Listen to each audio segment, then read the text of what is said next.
Mi nombre es Antonio. En el siguiente vídeo vamos a ver las propiedades que tienen los campos en Access. Bueno, vamos a irnos a una tabla. Esta, por ejemplo, la tabla de profesores. Le vamos a dar a botón derecho y le vamos a dar a la opción de diseño para ir al diseño de la tabla.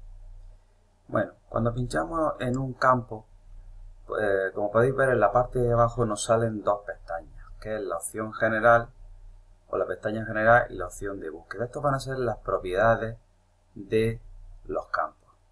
En la pestaña general es donde vamos a indicar las características generales del campo, como por ejemplo el tamaño del campo, el formato, etc.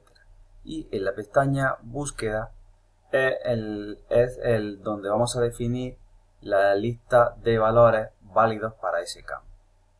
Tenemos que tener en cuenta una cosa, que cuando nosotros modificamos las propiedades de los campos y antes ya hemos introducido valores en esa tabla, puede ocurrir que se pierdan los datos introducidos, con lo cual hay que tener en cuenta eso. Con lo cual sería mejor definir primero las propiedades de los campos antes de introducir los datos, para evitar esa pérdida de información. Bueno, si le damos a la pestaña general tenemos diferentes opciones, como por ejemplo el tamaño del campo. Si nosotros aquí podemos definirle el tamaño que va a tener nuestro campo. Por ejemplo, en el nombre no hace falta que tenga un tamaño de 255. Nosotros podríamos decirle, por ejemplo, que tuviera como máximo un tamaño de 30. Entonces, de esta forma le estamos indicando que ese campo como máximo se van a poder introducir 30 caracteres. En el anterior estábamos hablando de un campo de tipo texto. Si fuera un campo de tipo numérico, pues al pinchar aquí en tamaño del campo podemos definir diferentes tipos de datos numéricos. Dependiendo de lo que nos interese, podríamos seleccionar un tipo u otro de campo numérico. Bueno, debajo del tamaño del campo tenemos el formato. En el caso de los valores numéricos o autonuméricos o de tipo moneda, nosotros en el formato, pinchándole aquí en esta opción, podemos definirle o seleccionar una de estas opciones. Por ejemplo, si queremos que aparezca en el formato en el cual nos aparezca el símbolo del euro y con los millares, o podríamos elegir cualquiera de todas estas opciones que tenemos aquí. En el caso de las fechas, el formato y en las opciones de formato, pues como podéis ver, podríamos elegir cualquiera de estas opciones que tenéis aquí. Fecha de tipo general, fecha larga, etc. Dependiendo del tipo de datos que seleccionamos, el formato pues irá cambiando. Otra propiedad que tenemos sería la máscara de entrada. La máscara de entrada sirve para facilitar la entrada de datos y para controlar los valores que los usuarios pueden introducir. Por ejemplo, imaginaros que queremos poner una máscara de entrada al campo teléfono.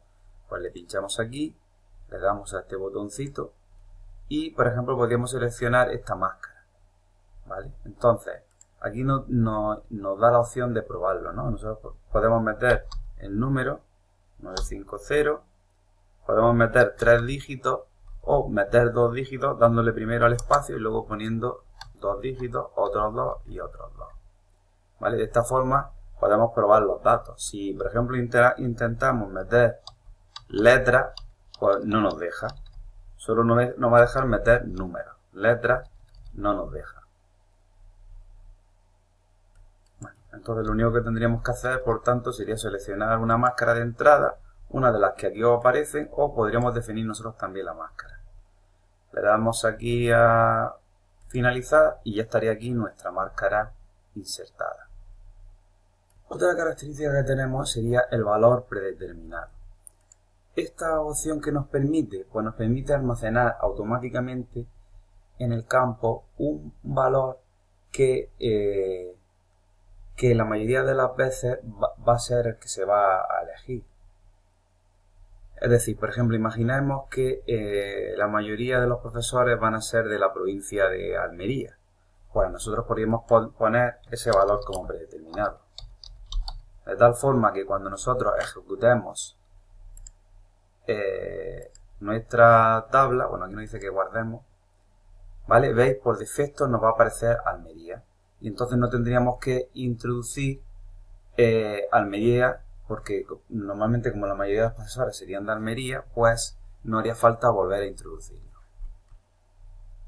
Otra propiedad, por ejemplo, sería la regla de validación. Por ejemplo, imaginaos que aquí tenemos un campo, un valor numérico, y nosotros queremos decirle como regla de validación que por ejemplo no metamos un valor mayor que un cierto número. Entonces nosotros lo que haríamos sería lo siguiente. Le pincharíamos a este botón y aquí podemos escribir la expresión que queremos poner. Imaginaos que queremos poner que el número sea mayor o igual que 100 y menor o igual que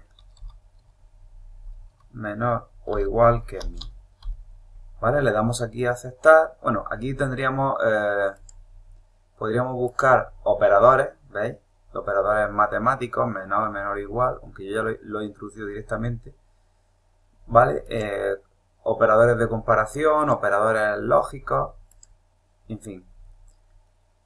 Yo como ya sé qué valores quería poner, pues lo he puesto directamente, ¿vale? Pero también podemos buscarlo aquí y ir pinchando en cada una de las opciones. Bueno, yo defino esta regla, le doy a aceptar y entonces ahora no me va a dejar meter los números que yo introduzca o los valores que yo introduzca tienen que estar entre 100 y 1000. Si yo lo ejecuto, le doy que si quiero guardarlo, ¿vale? Entonces, a la hora de introducir el valor, por ejemplo, no me va a dejar introducir el número 20, ¿lo veis? Me dice que no está comprendido en esa regla. Entonces, por ejemplo, si yo pongo el número 120, pues me dice que sí. ¿Vale? Para eso sirve la regla de validación. En el texto de validación yo puedo meter un texto que explique lo que yo estoy pidiendo en la regla de validación. Por ejemplo, yo podría decir aquí introducir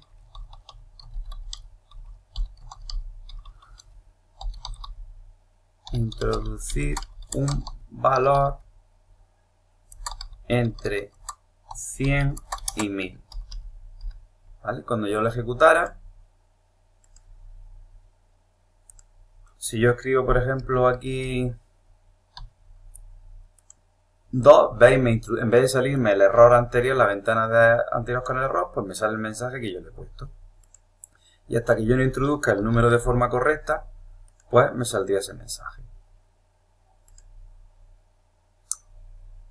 Bueno, otro campo que tendríamos, otra propiedad sería requerido. Esta opción lo que nos indica es que si seleccionamos sí, el campo se debe introducir obligatoriamente, es decir, que no lo podríamos dejar vacío.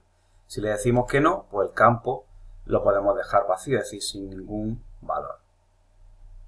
Bueno, aquí os he explicado algunas de las propiedades, hay algunas otras, pero bueno, no hay tiempo para más. Nos vemos en el siguiente vídeo.